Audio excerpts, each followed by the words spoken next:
Hello students, welcome back to the class. So today we will going to discuss the very important theory, that is the valence bond theory. The theory tells us about the formation of covalent bond, that how a covalent bond formation takes place. It is the attempt to understand the primary objective, that how a sigma bond and pi bond formation happens in a compound. The theory revolves around an idea that orbitals are overlapped, and only those orbitals are overlapped which contains unpaired electrons. So let's move further and try to understand the theory. Okay, the theory states what? The valence bond theory was proposed by Hitler and London to explain the formation of a covalent bond quantitatively using the quantum mechanics model. It means the wave nature of the atom also taken into consideration. Later on, Louis Pauling improved the theory by introducing the concept of hybridization, which we will going to discuss in the later classes. The valence bond theory assumes that all bonds are localized bonds formed between the two atoms by the donation of electrons from each atom. Valence bond theory further states that a covalent bond is formed by the overlapping of two half-filled atomic orbitals of different atoms. The electrons in the overlapping orbitals get paired and confined between nuclei of the two atoms. I am repeating once more. The electrons in the overlapping orbitals, it means overlapping of the orbitals is the main phenomenon. The electrons in the overlapping orbitals get paired and confined between the nuclei of the two atoms. The electron density between the two bonded atoms increases due to overlapping, and this confirms the stability of the molecule. Valence bond theory. The valence bond theory describes covalent bond formation as well as electronic structure of the molecule. The valence bond theory describes the covalent bond formation as well as the electronic structure of the molecule. Okay, so this is very important.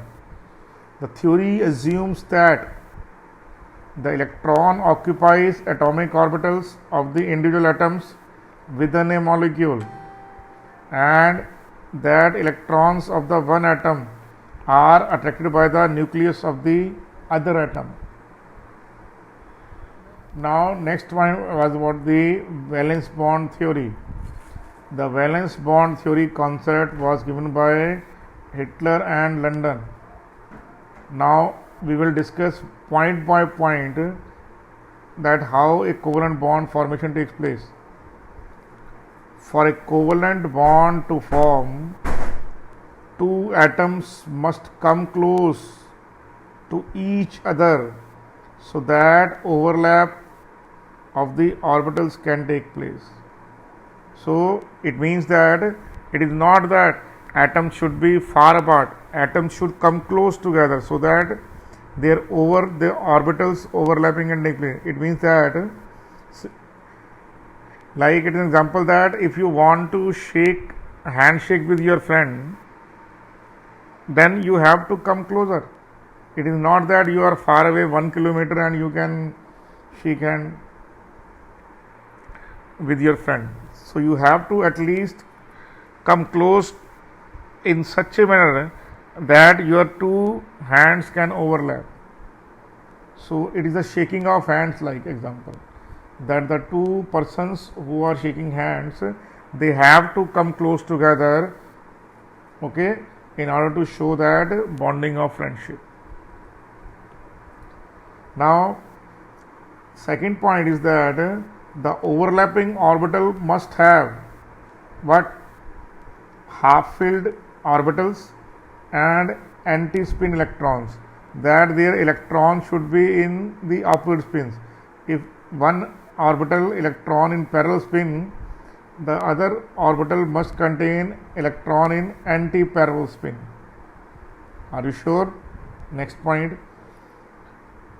As a result of overlapping, a new localized means whose position is fixed, bond orbital is formed. Here you have to take into consideration that sigma bond is localized, pi bond is still delocalized. Despite being a feature of that theory, still pi bond undergo delocalization. So this particular definition that a localized bond orbital is formed is applicable only in case of sigma bond formation, not in case of pi bond formation. So what happens here? As a result of overlapping, a new localized bond orbital is formed in which probability of finding electron pair is maximum. Okay. Next is about what? The covalent bond energy arises due to electronic attraction between the nuclei and accumulated electron cloud. Okay, that I am repeating once more. The bond energy of the covalent bond is present due to what? Due to electronic attraction between the nuclei of the bonded atoms and the electron cloud present in between those bonded nuclei. Cancellation or attraction between the spin of anti-spin electrons. The two electron, okay, they have opposite spin. So opposite spins means magnetic field will attract each other. But due to similar charge, what can happen? They can have repulsion also. So the force of attraction should be overcome the force of repulsion, so that the two electrons can what? Can be settled in a same orbital. Greater is the overlapping, lesser will be the bond length. It means if more overlapping happens between the orbitals, the atom come close together, and when atom come close together, the bond length becomes less. So if bond length become less, it means more will be, it should be other paragraph. So it should be more will be what? More will be the attraction and greater is the bond energy. So I am repeating once more. If bond length is less, attraction is more, and if attraction is more, bond energy is more, and if bond energy is more, bond strength will be more. Are you getting that? Nice. Now later on what happened? Later on, Pauling and Slater, they extend the theory. Why? What is the extension of theory? They said that in a particular case, the extent of the overlapping orbitals depends upon nature of the orbitals involving, okay, and nature of the overlapping, that what kind of overlapping that is. Maybe head to head overlapping or sidewise overlapping, okay. So type overlappings, okay, it is like that. Okay. The more closer, I will give you example of that also, don't worry about that. More closer the valence shell are of to the nucleus, more will be overlapping. It means in case of lower period elements, overlapping will be more and the bond energy will be higher. So bond energy follows that if the overlap between period 1 and period 1 element, period 1 and period 2 element, period 2 and period 2 element, period 2 and period 3 element. So it means between period 1 and 1 the overlapping is maximum, and as the quantum number of the added orbitals becomes more far away from each other, the extent of overlapping becomes less and less. Are you sure? It means that if you have bonding between 1s and 1s, you have bonding between 1s and 2s, bonding between 1s and 3s, bonding between 1s and 4s, then what can you say? Between 1s and 1s it will be the strongest, and between 1s and 4s it will be the weakest. Now, in between the two sub levels of the same energy level, between the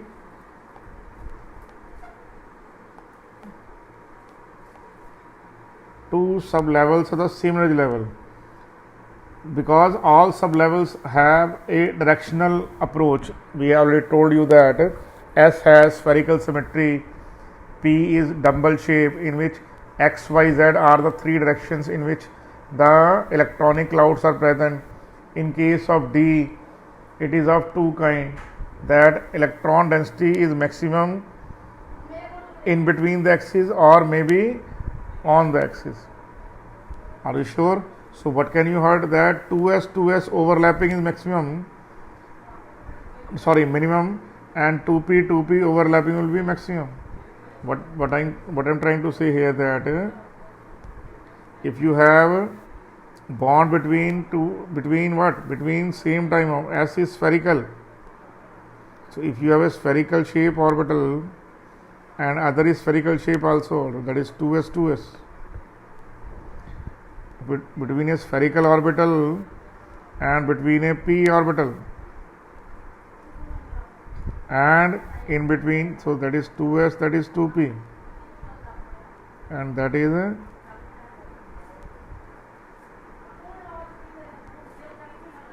two p orbitals.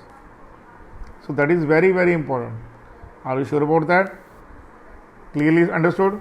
Now, S orbitals are spherical symmetry and thus have only head-on overlapping. On the other hand, p orbitals have directional properties. So they show either head-to-head overlapping or sidewise or lateral overlapping. So you can say that here S orbital is involved in only sigma bonding, while p orbital can be involved in both sigma and pi bonding. Similarly, in case of D also, D orbitals are also involved in what? D orbitals can also involve either in sigma bond or pi bond. So, but S orbital never involved in lateral overlapping. I am repeating once more.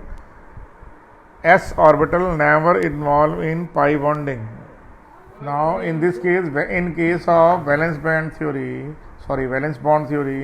what are the main concepts?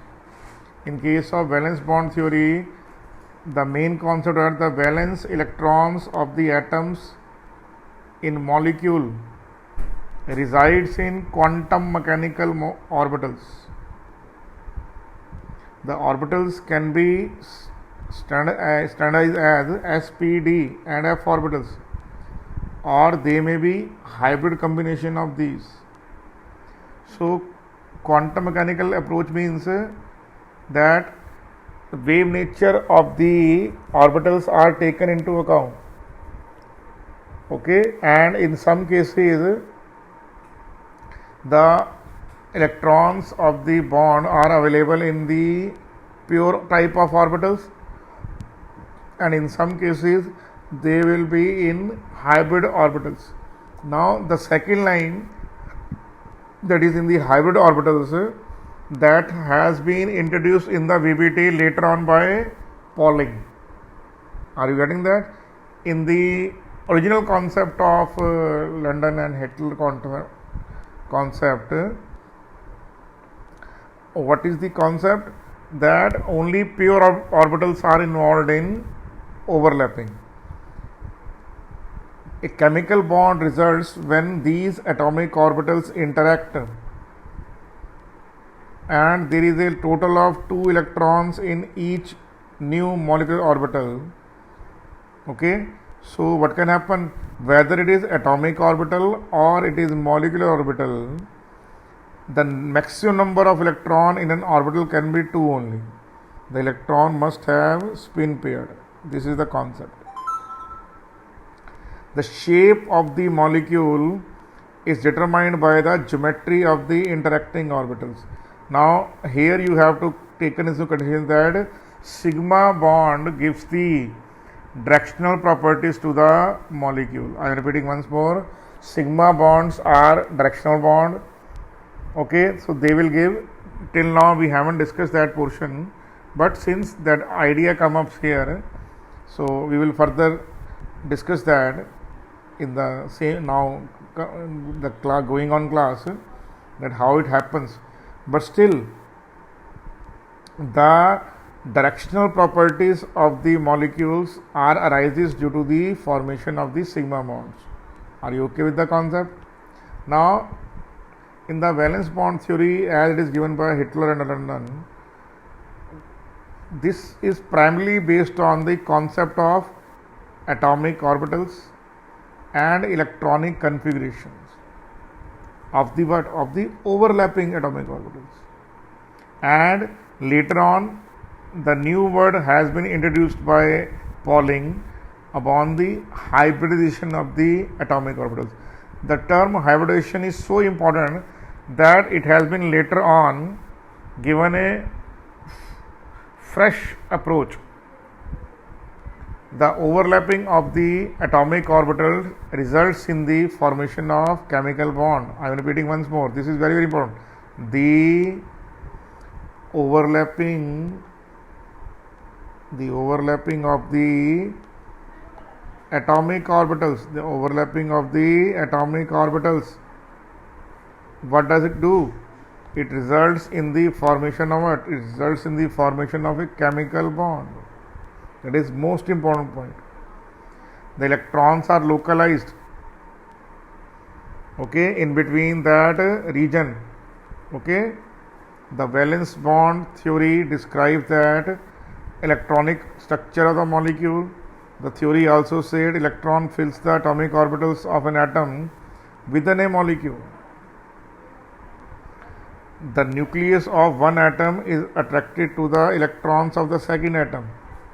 So this is very, very important, that because when we come to discuss that, we will take into consideration the energy aspects also, because attraction means there will be release of energy and repulsive interaction means there will be absorption of energy. So both repulsive and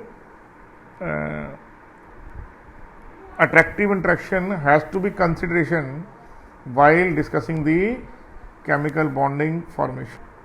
Coming back again to the main point, okay, listen it very carefully, very, very carefully. The overlapping of the two half-filled valence orbital of two different atoms results in the formation of a covalent bond. This is very, very important. The overlapping of the two half-filled valence orbitals of the two different atoms results in the formation of a covalent bond. So a bond formation requires at least an approach of two different atoms. Second, the overlapping causes the electron density between the bonded atoms to increase. Why? Because in that case electron density will be in between the two nuclei. So the electron density feels more attraction when it is present in between the two nuclei. So it gives the property of stability to the molecule. Are you okay with that? Next is, in case the atomic orbital possesses more than one unpaired electron, more than one bond can be formed. Electrons paired in the valence shell cannot take part in such a bond formation. Okay, so what can happen now? Now here what happens that in case of atomic orbital possesses more than one electron, more than one bond can be formed. Like in case of oxygen there is a double bond, in case of nitrogen there will be a, look at that what I am trying to say. If you see the configuration, Fluorine has outermost configuration 2s2 2p5, so it has one unpaired electron, that is I am talking about fluorine. Or you can take about hydrogen 1s1, only one electron. But take the case of oxygen, it has 2p4, so it got two unpaired electron. Similarly, you got nitrogen, that has three unpaired electron. Are you sure about that? A covalent bond is directional bond. I told you already, directional property of the compound is due to the formation of sigma bond. Such a bond is also parallel to the region of overlapping orbitals. Okay? Based on the pattern of overlapping, there are two types of covalent bonds, sigma and pi. Sigma is formed by head-to-head overlapping and pi is formed by sidewise overlapping, or it is mostly lateral overlapping. The covalent bond formed by sidewise overlapping is known as pi bond. I am repeating once more. The covalent formed by side. I will repeat this point once more. These are simple point here, but in detail we will discuss later on. Whereas the bond formed by overlapping of atomic orbital along the internuclear axis is known as a sigma bond. So a sigma bond is formed by what? A sigma bond is formed by the overlapping of the orbitals along the internuclear axis, while a pi bond is formed due to what? Sidewise overlapping. Sigma bonds are formed by end-to-end atomic orbitals along the axis. Sigma bonds are formed by end-to-end overlapping of the atomic orbitals along the internuclear axis.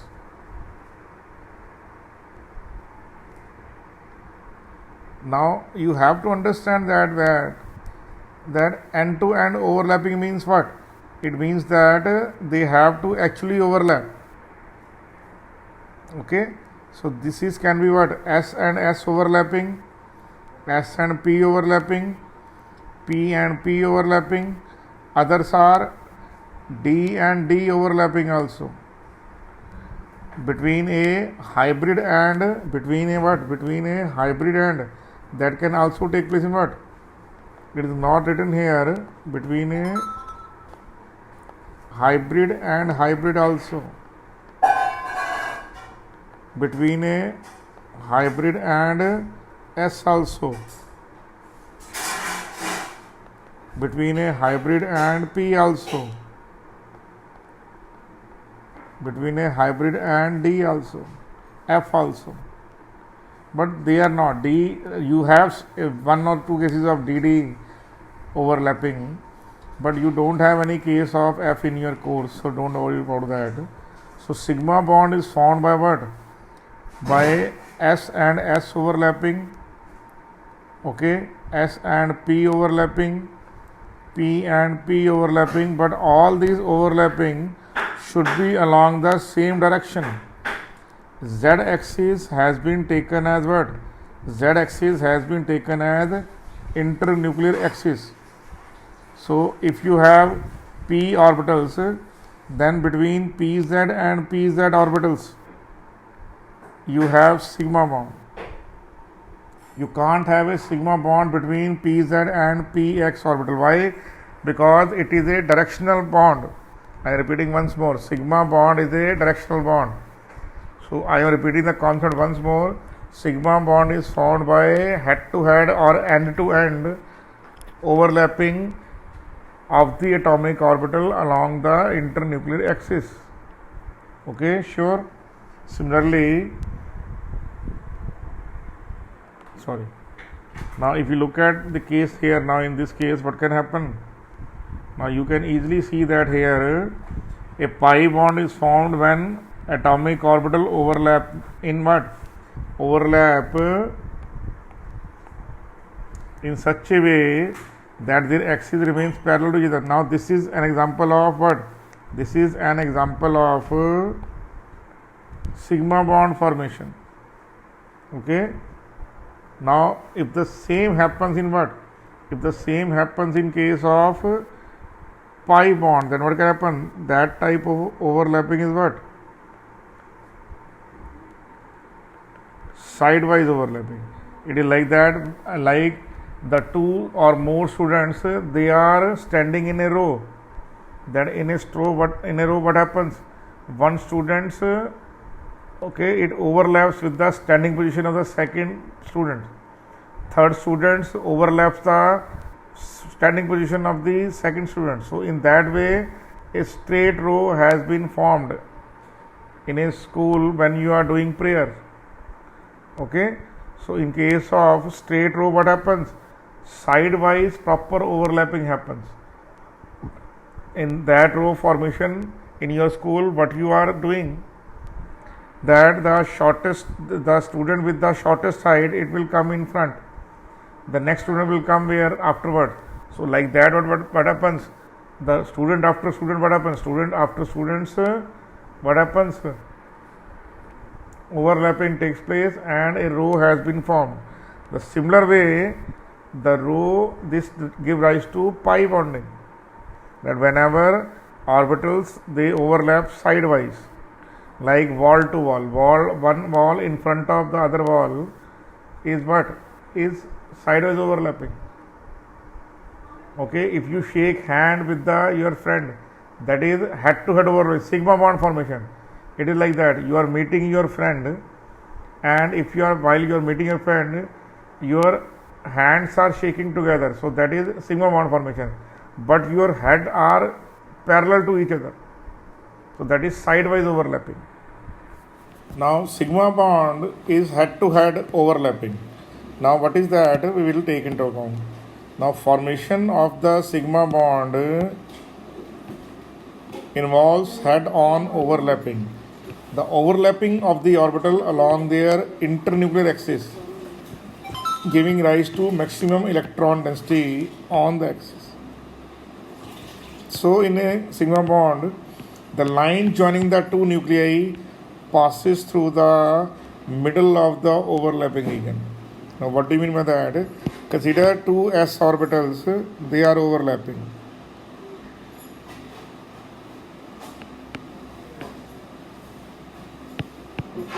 So in that case, what is happening? The maximum electron density line pass through this middle. Maximum electron density lies in this region. Yes or no? The overlapping region will have the maximum density volume. Okay, sure about that or not? So line pass through that. Are you sure about that? Let us suppose there is one p orbital is here. The second p orbital is there. So if they overlap, what will happen?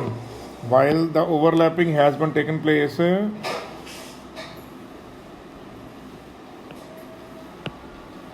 that's how the overlapping area is being given to you.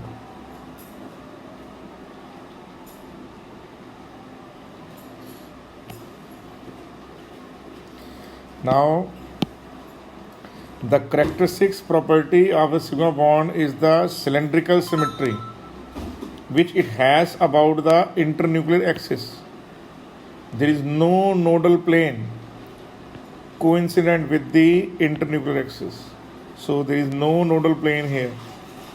So I am repeating once more that on head-on overlapping of the atomic orbital, the electron density is maximum in between the two nuclei and the sigma bond is cylindrical symmetrical. It has a cylindrical shape, but the electron density is what? Symmetrical all around in between the two nuclei, and there is no nodal plane. There is no space occurs in there where you could find that there is no electron density exists. Electron density exists everywhere in between the two nuclei. Okay, so that is very, very important. So in chemistry, what happening? The sigma bond are the strongest type of chemical bonds. They are formed by had overlapping between the atomic orbital. Sigma bonding is most simply defined as for the diatomic molecules using the language of symmetrical groups. Okay, it is possible in between S and S, PZ and PZ, SPZ and DZ square and DZ square. Remember that. Okay, in among there are how many? There are 3 p orbitals are there. So how many? So there are 3 p orbitals are there, px, py and pz.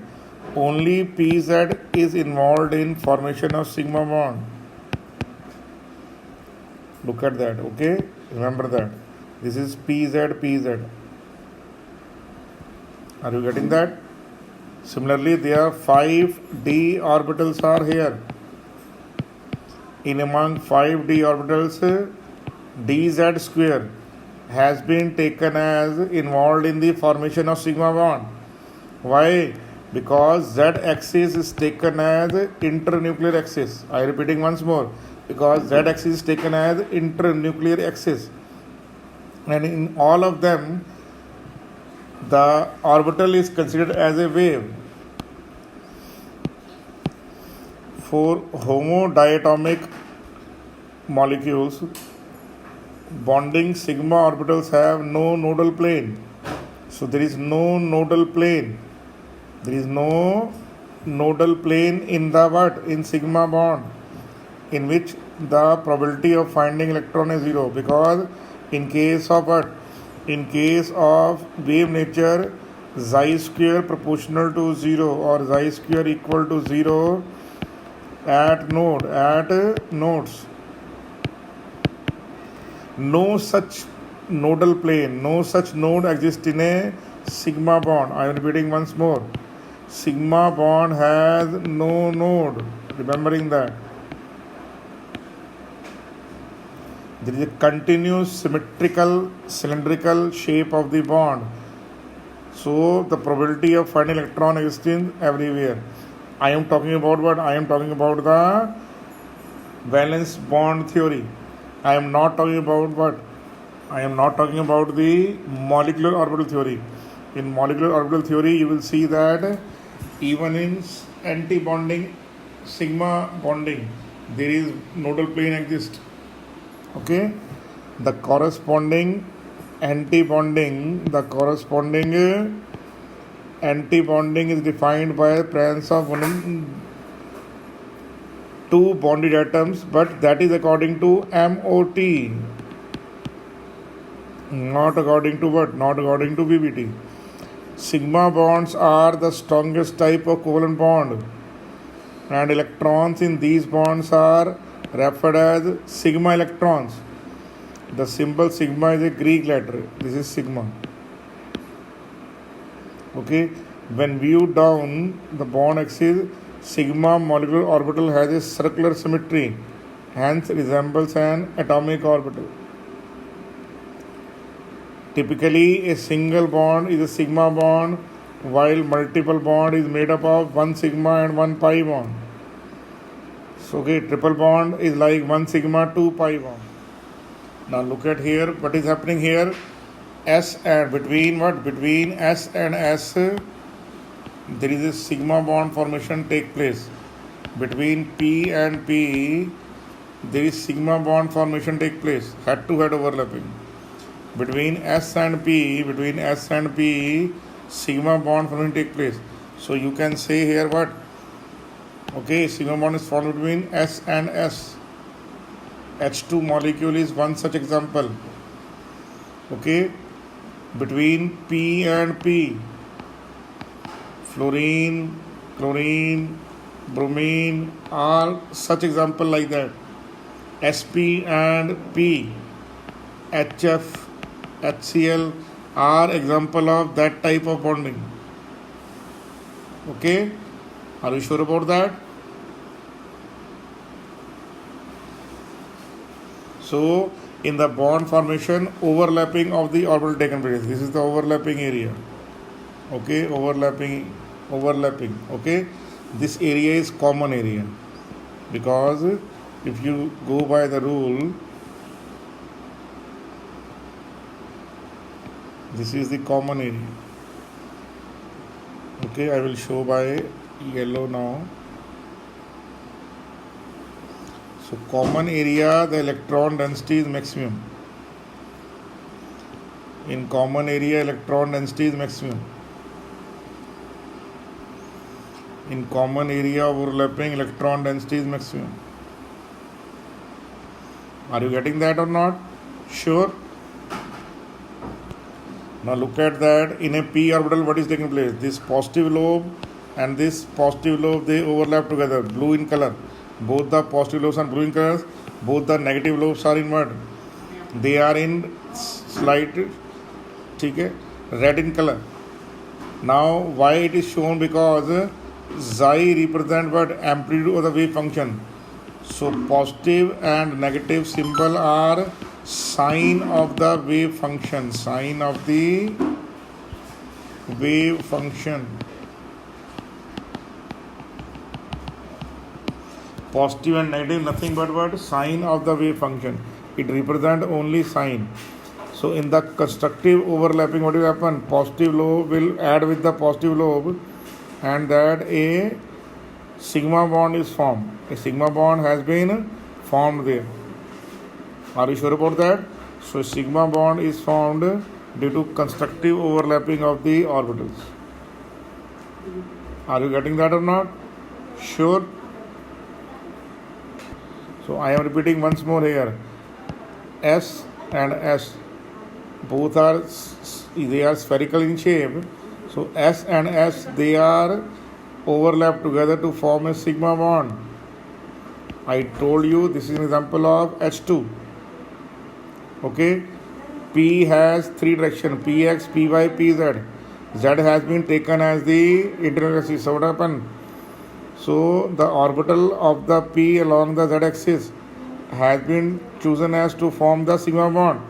So it overlap with, you can see here overlapping has been taken place, given by the shaded portion here. Okay, this shows you what? This shows you sigma bond formation. Similarly, Z and z-axis are there. So 2p z-axis. So what will happen here? Sigma bonding take place between two p orbitals. Between Pz and Pz, what happens? Bonding has been taken place. Now, pi bonds are covalent bonds where two lobes of an orbitals of one atom overlap with two lobes of second orbital of other atom, and this overlapping occur what? This overlapping occur laterally, sidewise. What I am trying to say here, let us draw here. This is sidewise overlapping. This side. It is like what? When you are standing in a row with your friends. After one student, second student will be there. So first student, then second, then third student, then fourth student, like that. So you stand in a row in your class or during your prayer meetings in your school. So what happens? One student is just behind the other students. So that is lateral overlapping. Okay, sidewise overlapping. Okay, imagine in your mind you are shaking hand with your friend. So while your hands are overlapping with each other, they are forming sigma bond. But the head, your head and his head, your feet and his feet, they are overlapping lateral. Okay, and both the lobes of these p orbitals are what? Perpendicular to the plane of your shaking hands. Your shaking hands are what? Sigma bond. So two lobes, your head and your feet are what? Above and below that sigma bond. Are you getting that in your mind? So each of these two atomic orbitals have what? Each of these atomic orbitals have zero electron density at the shared nodal plane. because now here what happens, you can see here very easily that through that axis what happens, nodal plane is there. Now look at that, two red color p orbitals are what, they are sidewise, they are what, sidewise, and you can pass a blue plane. You can see that here the line is there, this is nodal plane. Okay, so that nodal plane passes that nodal axis. So pi has a cloud, this is sigma bond. Okay, not sigma bond, this is about p orbitals. So the cloud is above and below. Okay, sure about that? Pi bonds can form a double and triple bond, but cannot form a single bond in most cases. Okay, remember that. The Greek letter pi in their name refers to as p orbitals. Since the orbital symmetry of the pi bond is same as that of p, I am repeating once more, the orbital symmetry of the pi bond is same that of p orbitals when seen down the bond axis. So the electron density and nodal plane are the same way as the shape of the p orbitals that are overlapping. Okay, one common form of this sort of bonding involves p orbitals themselves. Okay, although d orbitals are also engaged in forming pi bonding. Okay, in the later stages of your learning, you will learn lot of those cases, p pi d pi overlapping, p pi overlapping. Okay, now look at here once more. In this case, what we are observing here, that pi bond result from overlapping of atomic orbital that are in contact through two area of overlapping. Pi bonds, I am repeating once more, pi bond results from overlapping of atomic orbitals that are in contact through two area of overlap. Above, below. What is that? Above, below. Sure about that? Pi electrons are more diffuse bond than sigma bond. Pi bonds are more diffuse than sigma bond.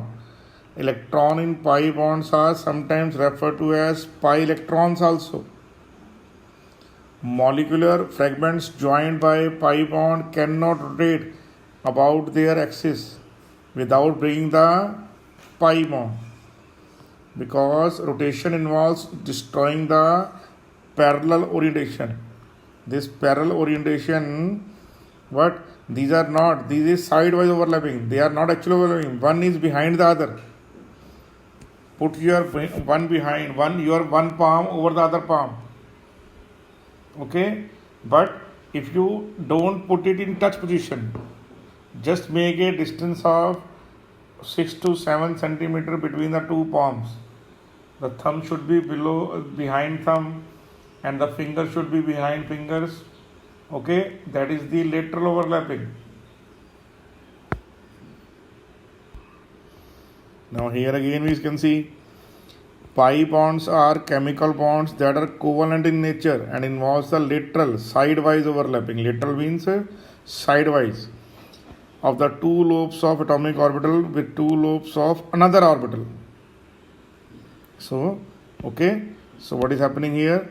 If one orbital is here, the other orbital is behind that, not above that. Okay, lateral overlapping. What is that? Lateral overlapping. Pi bonds are often written as pi, as is a Greek word I told you earlier, whereas the Greek letter pi refers to a similar symmetry of the pi bond p orbitals. Pi bond and pi orbital and p orbitals, I am repeating once more, pi bond and p orbitals, they have the same symmetry. The two p orbitals which are bonded share the same nodal plane at which the electron density is 0. So here you can see electron density is 0 here, electron density is 0 here. Okay, sure about that or not? So pi bond also has electron density 0 here. Are you sure about that? So where is electron density present? Above and below that nodal plane. Okay. Commonly pi bonding involve p orbitals. However, d orbitals can also be involved. I told you that there are several cases of what? There are several cases of d pi p pi bonding. We will discuss this later on. Okay. Sure about that? So the d orbitals have the ability to participate in pi bonding, and these type of bond involved d orbitals can be found in many compounds. Now we can show that how the sigma bond and pi bonds can be formed. Now between S and S there is one S, that is also one S. So what can happen? They can overlap. So they can overlap like that. This is sigma bond. One S and one P. Okay, they can undergo what? They can undergo overlap. Sure about that? One P, then there is other P. So these two can overlap.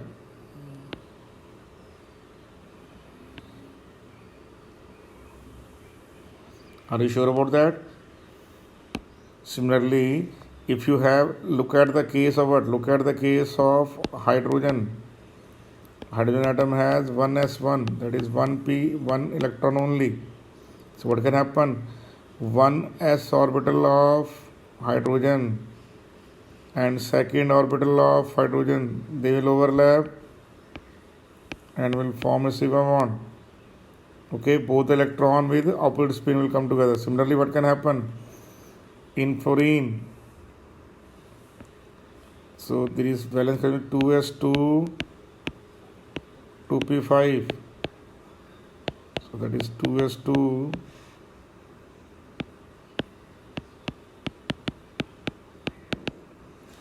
So that is what? That is 2p5. So only the unpaired electron involved in there. So what can happen?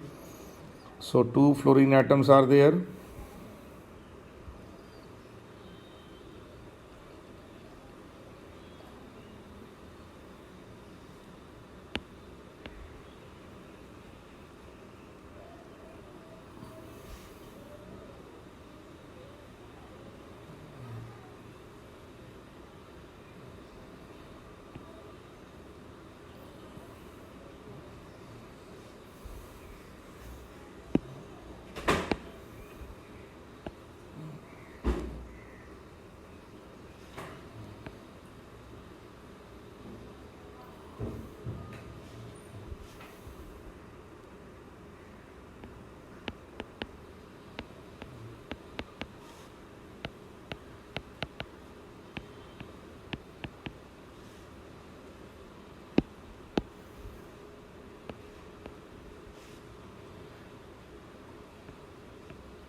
Now you can easily see here that in this case, this pz orbital and this pz orbitals, they are singly occupied, but they are singly occupied. These are all paired electrons. Paired electrons do not participate in bonding, but unpaired orbitals, they will participate in bonding. So what can happen? This p orbital, they start overlapping with each other. So you will have what? You will have fluorine sigma bond here. Okay, are you sure? Now let's look at the case of what? Now let us look at the case of oxygen. Now in oxygen you have 1s2, 2s2, 2p4. So 2s2, 2p4, these are the valence electronic configuration.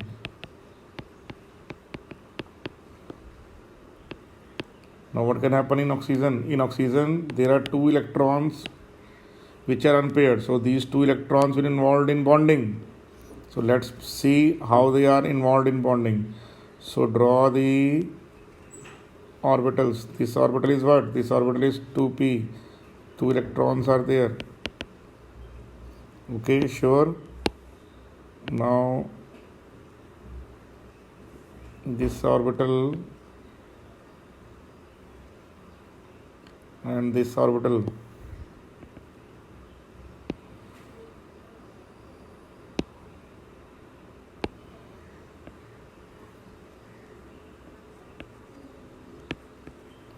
So you have one electron each unpaired electron. So there are how many? There are, so that is second. In this case, this is one oxygen atom, this is second oxygen atom. So what will happen here now in this case? In this case, oxygen will overlap like that. Look at that, how they are overlapping. So these two pz orbital, they will overlap what? They will overlap head on to give you what? To give you sigma bond. This is py, this is also py. So they will overlap what? They will overlap in which way? Lateral overlapping. And there will be no overlapping in case of what? These filled orbitals. Filled orbitals do not participate. Filled orbitals do not participate, but unfilled orbital participate. Sure about that? So what will happen now? Oxygen will have what? Oxygen will have double bond. One is sigma, one is pi. Are you sure? Now look at that. What is the difference between sigma bond and pi bond? Sigma bond is found by end-to-end or head-to-head overlapping of the orbitals. Sigma bond is found by head-to-head or end-to-end overlapping of orbitals. Pi bond is found by lateral or sidewise overlapping. The orbitals involved are S and P, P and P. While orbitals involved in pi bonding are only P and P and P and D. Sigma bond is a strong bond and is a directional bond, while pi bond is a weak bond and a delocalized bond. In sigma bond, the electron cloud is symmetrical about the line joining the two nuclei. It means symmetrical means electron density is everywhere is same. But in case of pi cloud, the electron cloud is not symmetrical. Okay, it becomes little bit, you can say, like a half spherical type above and below the nodal plane. In case of sigma bond, it consists of one electron cloud continuously with symmetrical and about the internuclear axis. But in case of pi, what happens? There are two electron clouds laying above and below the plane. I told you. Free rotation is possible in sigma bond. Rotation is restricted in case of pi bond. Although in sigma bond also the rotation is not actually free. Little bit of energy is required there also. That is about 20 to 25 kilojoule. But that energy is generally available at room temperature. That's why sigma bond rotation is called as a free rotation. But actually it requires some amount of energy. But since that energy is easily available at our day-to-day environment, so that's why sigma bond is taken as called as a free rotational bond. Now we will see that how we will calculate the number of sigma and pi bond in a given set of compounds. Now let us suppose you have oxygen. So in oxygen there is two bonds. So one is called sigma, other is called pi. Now let's look at nitrogen here also. Nitrogen has three bonds. One is called sigma, other are called pi. So one sigma bond and two pi bond are there. Sure about that? Carbon dioxide. If you have carbon dioxide with you, it has what? So it has two sigma bond and two pi bond. So carbon dioxide has two sigma bond and two pi bond. Okay, sure about that? Sure. Now let's look at the case of what? Let's look at the case of acetic acid, that is known as ethanoic acid. So how many sigma and how many pi bond are there? 1, 2, 3, 4, 5, 6, 7. It has 7 sigma bond. How many 7 sigma bonds are there? 7 sigma bond is there, and 1 pi bond is there. This bond is pi bond. This is pi bond. Okay. Similarly, if you have compound called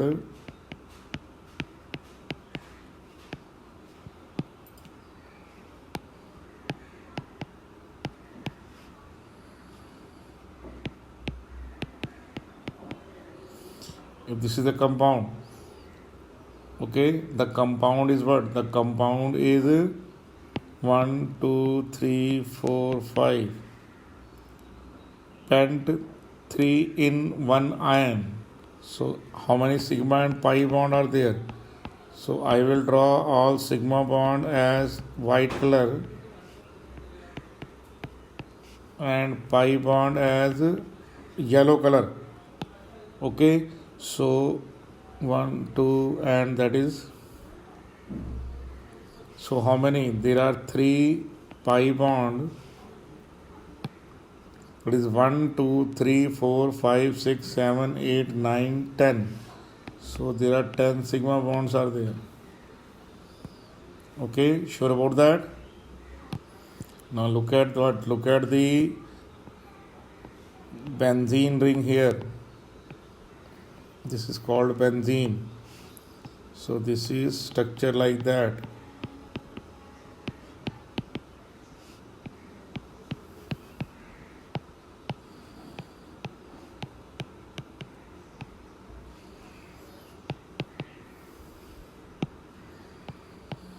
Okay, now so I will do what? I will draw pi bond as white bonds here now.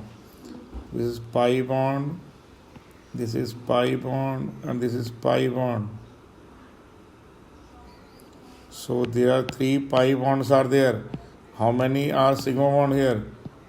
1, 2, 3, 4, 5, 6, 7, 8, 9, 10, 11, 12.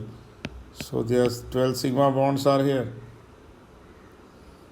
Are you sure about that? Okay.